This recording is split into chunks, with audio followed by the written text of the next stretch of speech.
ठीक है, guys I am gonna be doing a reaction of this guy. पहले तो ये बंदा जो है ना, ये जो क्वेश्चन पूछ रहा है, कई बार ये आंसर दे रहा होता है and he is a very low IQ person, but like everybody he has some points, some facts, some knowledge of certain, even some concepts जो बड़े काम के होते हैं, और कई बार बड़ी इंटरेस्टिंग टिडबिट स्टोरीज बता देता है ये बंदा, लेकिन IQ इसका लो है। और टिपिकली मैंने देखा है गुजरातियों को जरा थोड़ा थल्ली होता है, ठीक है, बट एनीवे सो ये थोड़ा सा IQ लो है, ठीक है। लेकिन जो बंदा आंसर दे रहा है ना, उसके बारे में वीडियो ये है, मैं उसके बारे में बात करता हूँ आपसे, आंसर देगा भी, या फिर खुद का घर लें। ठीक है। क्या क्वेश्चन सिंपल है कि रेंटेड अकोमोडेशन में रहें या खुद का घर लें, और ये बंदा जो उनसा है, जो जिसको आंसर क्वेश्चन पूछ रहा है, अभी आएगा वो, and he lives in a rented accommodation, he is asking why do you live in a rented accommodation, और वो आंसर दे रहा है। लॉजिक है इस चीज पे, मैं आपका ओपिनियन जानना चाहता हूँ। देखिए, मैं हमेशा मानता हूं कि घर जो है ना, वो आप ओन करते ही नहीं हो। आप तो बैंक के घर में रहते हो। ये सिर्फ आपके अंदर मिथ्या बन जाती है कि आप घर के मालिक हो। और लोग घर इसलिए लेते हैं क्योंकि वो मालिक बनना चाहते हैं, और मालिक वो फिर भी नहीं बनते क्योंकि 20 साल वो EMI देते रहते हैं। आप 3 महीना EMI मत दो, मेरे को बताओ कौन सा बैंक आपको रहने देगा उस घर में? कोई भी नहीं रहने देगा। तो एंड ऑफ द डे तो आप भाड़ोतरी हो गए ना, आप बैंक के भाड़ोतरी हो गए। आपने जो रेंट टेनेंट बने तो आप बैंक के टेनेंट बन गए, मैं किसी और का टेनेंट बन गया। अब आप 20 साल के लिए बैंक के टेनेंट बनोगे, मैं 20 साल के लिए किसी और का टेनेंट बनूंगा। अब जो मेरे पास वो 20 साल, देखिए EMI is a compulsion. EMI is a compulsion. आज मैं अगर 4.5 करोड़ के घर में रहता हूं, 75,000 रुपए महीना देता हूं, ठीक है, तो अगर मेरी यील्ड देखो, उसमें से 5-10 हजार मेंटेनेंस के चले जाते होंगे, उसके मेरे नहीं जाते। तो मेरे को तो 65,000, मतलब उसको तो 65,000 ही मिल रहे हैं। यानी कि 65,000 अगर देखे तो round about let's say 7.5 lakh rupees उसको मिल रहे हैं 4.5 करोड़ के घर के। तो अगर मैं 4.5 करोड़ का घर लेता तो मुझे EMI कितनी देनी पड़ती मुझे? ये बंदा पहले तो लो IQ है, ठीक है, मैंने पहले भी इसके और भी बहुत सारी रील्स देखी हैं, बट अगेन हर एक के पास कुछ फैक्ट्स हैं। देखो देखो ये फैक्ट्स है ना, ये इसके ड्राइवर के पास भी होंगे, और आई एम नॉट, मतलब मजाक में नहीं बोल रहा हूँ, सच में होते हैं। हर एक के पास अपने उसके अपने काम से रिलेटेड कुछ गुर होते हैं, कुछ बातें होती हैं, कुछ पॉइंट्स होते हैं, ठीक है ना, प्रैक्टिकल कुछ एडवाइजेज होती हैं जो काम आ सकती हैं। तो इसलिए सुनना तो सबको पड़ता चाहिए, ठीक है ना, इन जनरल। तो ये लो IQ बंदा है, ठीक है ना, लेकिन लो IQ बंदा है तो मतलब हाउ डू यू डिफरेंशिएट किसकी बातें समझे ना समझे। चलो with that's where maybe I come into picture. देखिए रेंटेड खुद ही बातें बोल रहा है, 20 साल तक उसके पर 20 साल के बाद तुम घर के मालिक हो। उस 20 साल में जो घर की कीमत बढ़ जाएगी, 10 गुना बढ़ जाएगी वो, उसके बारे में क्या सोचते हो तुम ये भी तो सोचो ना कि ये ऑर्गेनिक इन्वेस्टमेंट है, ठीक है ना। इंडिया में घर लेना एक ऑर्गेनिक इन्वेस्टमेंट है, अपने आप उसका प्राइस बहुत ऊपर चला जाएगा, ठीक है ना, 10 गुना हो जाएगा। अगर आपने 5 करोड़ का लिया है तो 50 करोड़ का हो जाएगा। It is a hedge against inflation also. जो आपकी खुद की रियल घर है ना, वो तो स्पेशली इंडिया में सोचते समय लेना ही नहीं चाहिए। मैं फॉर्मूला भी दूंगा, अभी इसकी पर बातें फ्लॉ ढूंढ लेते हैं। ये कह रहा है कि आप मतलब कि EMI कंपल्शन है, क्या रेंट कंपल्शन नहीं है? रेंट कंपल्शन नहीं है, तो ये दूसरा पॉइंट हो गया, rent is also compulsion. Rent तो बल्कि देना ही पड़ेगा। अमेरिका में तो मैं आपको बता देता हूँ, मुझे इंडिया के थोड़े रूल्स नहीं मालूम, यहाँ पे EMI ना दो तो मैंने 2-2 महीने तक 2-2 साल तक उनको वेकेट नहीं करा सकते आपके घर को। And then after that they get only the house, they cannot basically sell any other asset of yours, they cannot buy any other asset of yours, at least in India non recourseable loans होते हैं, sorry at least in America these are non recourseable loans। India को मुझे मालूम है most से वो रिकोर्सेबल होते हैं। नॉन रिकोर्सेबल लोन्स क्या होते हैं कि भाई वो किसी और चीज़ की तरफ नहीं जा सकते, आपके वेजेस की तरफ नहीं जा सकते, तो किसी और घर की तरफ नहीं जा सकते, बस वो वाला घर वापस ले सकते हैं बैंक वाले, ठीक है। चलिए, तो बड़े बड़े तौर पे इंडिया में शायद रिकॉर्सेबल होते हो, डजेंट मैटर, बट बड़े बड़े तौर पे अगर तुम, वो भी तो कंपल्शन ही है। तो देखिए मैं आपको एक बात बता रहा हूँ, ये बंदा आगे आगे स्टॉक्स के बारे में बड़ा बात करता है, कहीं ना कहीं बोलेगा कि स्टॉक्स को बाय कर लो उसी पैसे से। मैं आपको बता रहा हूँ स्टॉक्स एक एक बहुत ही रिस्की बिजनेस है, ठीक है। स्टॉक्स के अंदर जब हर्षद मेहता स्कैम हुआ था, लोगों ने फांसियां लगा लगा के अपनी जान दी है, because they lost everything in stocks. आज स्टॉक मार्केट ऊपर गई हुई है तो आप सबका एक यूफोरिया है, सबके अंदर एक बड़ा मतलब हाई है सबका वो, मतलब मूड जो है। लेकिन बच्चों प्लीज समझो कि ये जरूरी नहीं है हर बार ऐसे हो, लेकिन रियल एस्टेट एक लीनियर वे में ऊपर जाती है, ठीक है ना। रियल एस्टेट हर थोड़े साल बाद आता है, जंप आता है, वो डबल ट्रिपल हो जाती है, हर 4-5 साल बाद आता है, आजकल 9-10 साल बाद भी आ सकता है, लेकिन आएगा जरूर, और वो ट्रिपल हो जाएगी, ट्रिपल, और जब दूसरा आएगा तो 9 गुना हो गई। That's when you see a great benefit. तो 15-20 साल, जब 20 साल बोला ना, मैं भी ये कहता हूँ कि आप इंडियन रियल एस्टेट को, आप वैसे तो 5-6 साल में आपको बहुत कुछ दे जाएगी, पर 20 साल अगर आप होल्ड करोगे आपको बहुत तगड़ा रिटर्न देके जाएगी।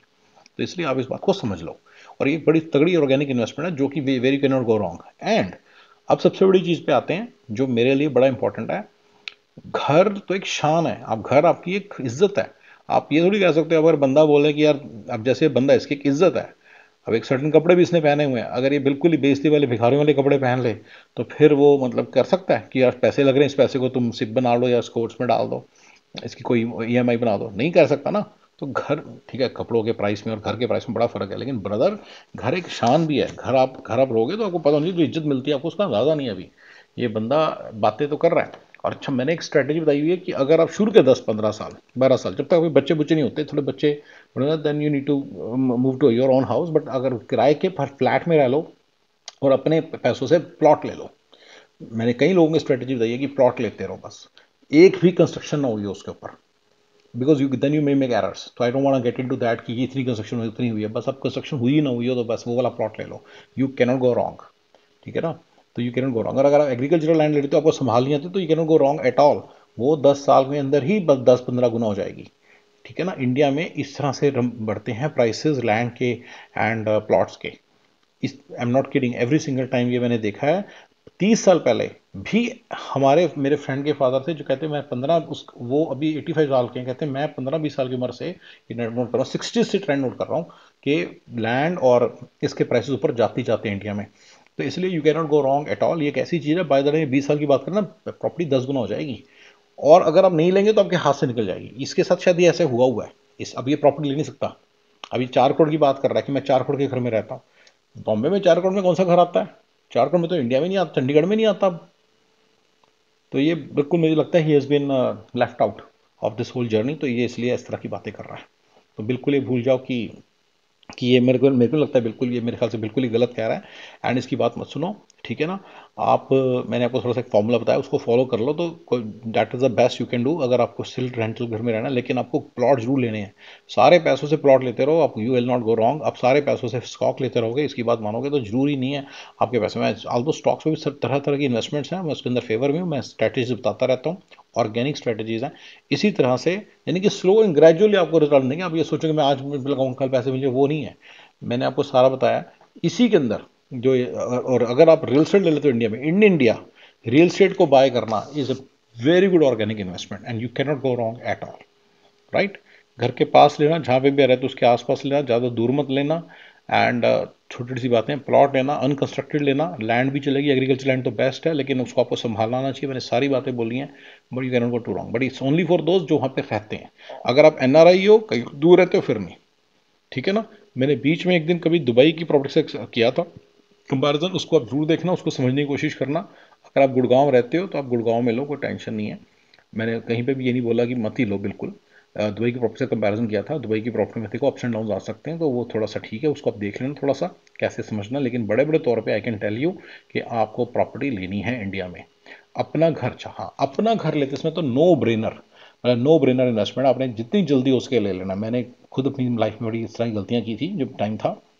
मैं अपना घर ले सकता, मैंने बनाया नहीं, मुझे पता नहीं था ये, बल्कि लाइफ का एक बड़ा इंपॉर्टेंट गोल है। इवेंचुअली अपना घर लेना ही पड़ेगा इसको भी, ये लेगा, हर कोई लेता है, राइट। बहुत रिच बंदे अंबानी अडानी भी लेते हैं, शाहरुख खान जैसे 800 1000 करोड़ 1500 करोड़ वाले भी लेते हैं, 100-125 करोड़ वाले भी लेते हैं, सारे लेते हैं, हर कोई लेता है, राइट। 50 करोड़ वाला भी लेता है, 25 करोड़ वाला भी लेता है, 5 करोड़ 10 करोड़ वाले भी लेते हैं, सारे अपना अपना घर बनाते हैं। ये लेना ही पड़ेगा इसको भी, कोई इसमें कोई दो राय है ही नहीं, इसमें कोई दो राय है नहीं। बस ये थोड़ा सा he is been left out of the whole real estate boom in India, तो इसके कारण ये इस तरह की बातें कर रहा है। अदरवाइज लेना तो सबको ही पड़ेगा, इंडिया में सबको ही घर लेना पड़ता है, ठीक है ना।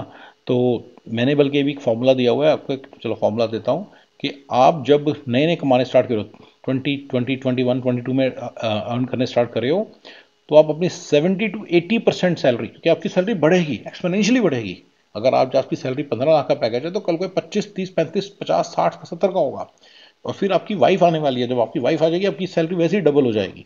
तो आपने, मतलब assuming you are marrying a educated lady, आप कोशिश करो हमेशा वर्किंग लेडी से करो, तो आपकी लाइफ हेल्दी रहेगी। एनीवे, तो coming back to our this thing, तो आपको 70-80% भी अगर आपको देना पड़ जाए ना, आप दो ईएमआई। बैंक शायद आपको लोन नहीं देगा इस तरह का, जैसे मर्जी करो, पर आप इतने महंगे घर को भी ले सकते हैं। मतलब बंदे बोलते हैं कितना बड़ा प्लॉट लो, इतना बड़ा प्लॉट लो कि लेट से आप बॉम्बे में रहते हो, आपकी सैलरी लेट से 25 लाख है, तो 20 लाख रुपए जिसकी साल की ईएमआई बनती है, उस वाले प्लॉट के ऊपर भी हाथ डाल सकते हो and you will not go wrong, you will not go wrong. अभी आप बहुत छोटे हो तो आप जितने मर्जी हो, बंदा कहता है नहीं इस पैसे को इन्वेस्ट करो बिजनेस में, नो नो नो, आप रियल एस्टेट में डालो बस, ठीक है ना। बिजनेस करने के बहुत सारे आइडियाज में कोई इन्वेस्टमेंट चाहिए ही नहीं, आप उन बिजनेस को करो ना। आप अमेरिका के अंदर कोई भी सर्विस इंडस्ट्री को पकड़ लो, आपको सेलफोन और लैपटॉप चाहिए बस, लैपटॉप सेलफोन और इंटरनेट कनेक्शन चाहिए, बिजली पानी चाहिए, बस दैट्स इट। आप उसको इस तरह काम कर लो, बड़े अच्छे पैसे बना सकते हो। मैं इस तरह के बिजनेस के फेवर में, आप बड़े आराम से इस तरह के बिजनेस खड़े कर सकते हो, BPO type, and you can do a very good job and you can make very good money. तो इस तरह के काम, ये जरूरी नहीं है कि आपने वही बिजनेसेस करना है जिसमें मतलब कि आपको बहुत ज़्यादा इन्वेस्टमेंट चाहिए, ये थोड़ा सा ध्यान रखिए। तो इसलिए आप बड़े आराम से बिजनेस कर लोगे, आपके पास बहुत सारी ऑप्शंस हैं। आप अपने पैसे जितने कमाओ रियल एस्टेट में डालते रहो, ये बड़ा इंपॉर्टेंट चीज़ है जो मैं बता रहा हूँ कि अपने जो कमाते रहो ध्यान डालते रहो रियल एस्टेट में। वो पैसे ऑर्गेनिकली आपको मिलेंगे as a passive source of portfolio income, यानी कि आपका पोर्टफोलियो बढ़ जाएगा, आपकी जो नेटवर्थ है वो करोड़ों में पहुंच जाएगी within a very short period of time. ठीक है, चलो guys, thank you very much, bye bye.